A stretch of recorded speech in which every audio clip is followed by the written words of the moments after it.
여러분 반갑습니다. 오랜만에 인사드리게 되었네요.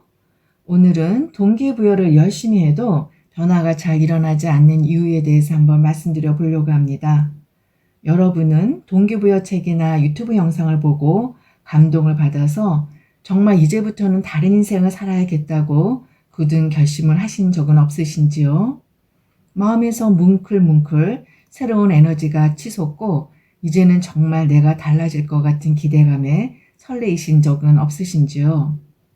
그런데 곧 그 마음과 에너지가 사라지고 예전과 똑같은 자신의 모습을 보면서 역시 난 안 돼. 난 의지가 약해. 이렇게 자책하신 적은 없으신지요? 누군가는 말 한마디에 또는 책 한 권에 또 영상 하나에 감동을 받고 실제로 변하고 그전까지와는 전혀 다른 인생을 살기도 합니다. 그런데 그런 사람은 사실 소수이고요. 대부분은 한때의 감동으로 끝나고 예전과 다름없는 삶을 살아가기 마련이죠. 이러한 차이는 어디에서 비롯될까요? 그것은 바로 그 사람의 내면에 어떤 에너지가 저장되어 있는가에 달려 있습니다. 마음에 긍정적 에너지가 저장되어 있는 사람들은 힘든 상황 속에 놓여 있다 하더라도 어떤 조그마한 긍정의 자극을 통해서 내면 깊은 곳에 저장되어 있던 그 에너지를 끌어올려 변화를 일으킬 수 있는 것입니다.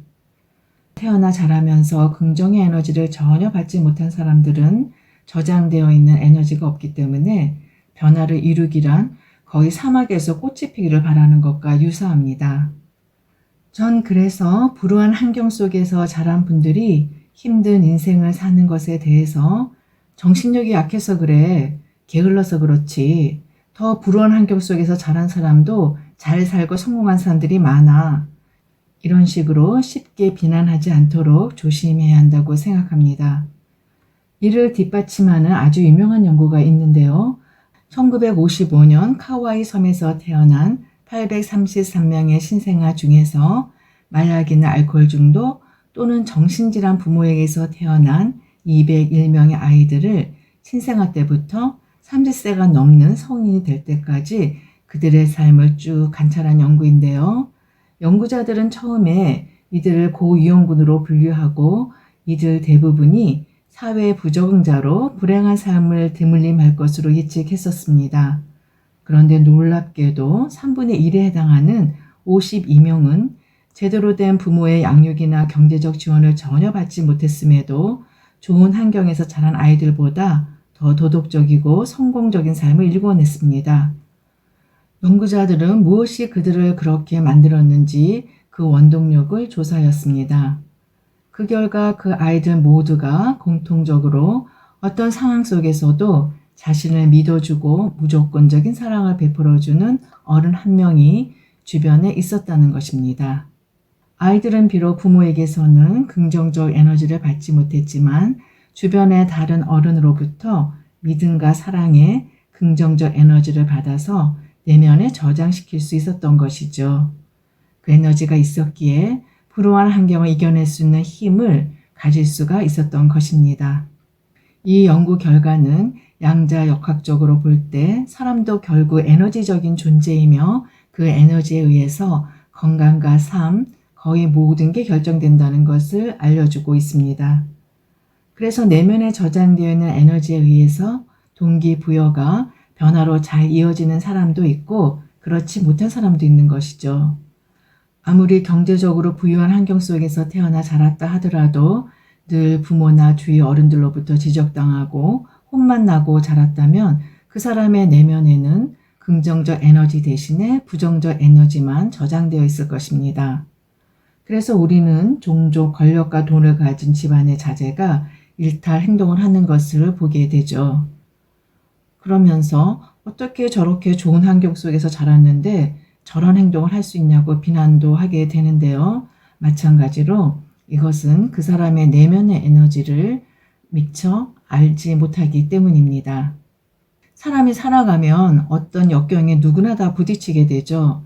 그 역경을 잘 극복하려면 내면의 긍정적 에너지가 필요한데요. 그 긍정적 에너지는 사랑과 믿음이지 돈과 권력이 아닙니다. 따라서 동기부여를 해도 변하지 못한다고 자신을 타인과 비교하며 실망하거나 자책할 필요는 없습니다. 대신에 내 안에는 변화를 이끌어낼 만한 긍정적 에너지가 부족하구나 하고 현재의 나를 있는 그대로 받아들여야 합니다. 반면에 실망과 자책은 부정적 에너지만 더 크게 만들게 됩니다. 그러면 자라면서 긍정적 에너지를 받지 못했다면 평생 힘들게 살아가야 할까요? 그렇지 않습니다. 우리 인간에게는 누구나 자신의 인생의 주인공으로서 자신을 사랑하며 살아갈 수 있는 힘이 내재되어 있습니다. 부정적 에너지를 긍정적 에너지로 전환시키는 가장 큰 힘은 있는 그대로의 자신을 받아들이고 사랑하는 데서 시작됩니다. 카우아이 섬의 불행한 환경 속에서 태어난 아이들을 무조건적으로 믿어주고 사랑해 주었던 주변 어른의 역할을 내가 스스로 나에게 할 수가 있는 것입니다.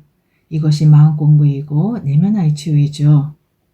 내면에 결핍되어 있는 긍정적 에너지를 키우지 않고 동기부여에만 매달리는 것은 사실상 부질없는 일입니다. 이것은 마치 부모가 아프고 배고픈 자식들은 돌보지 않고 무조건 변해야겠다는 결심만으로 집 밖으로 나가 새로운 활동을 시작하는 것과 같습니다.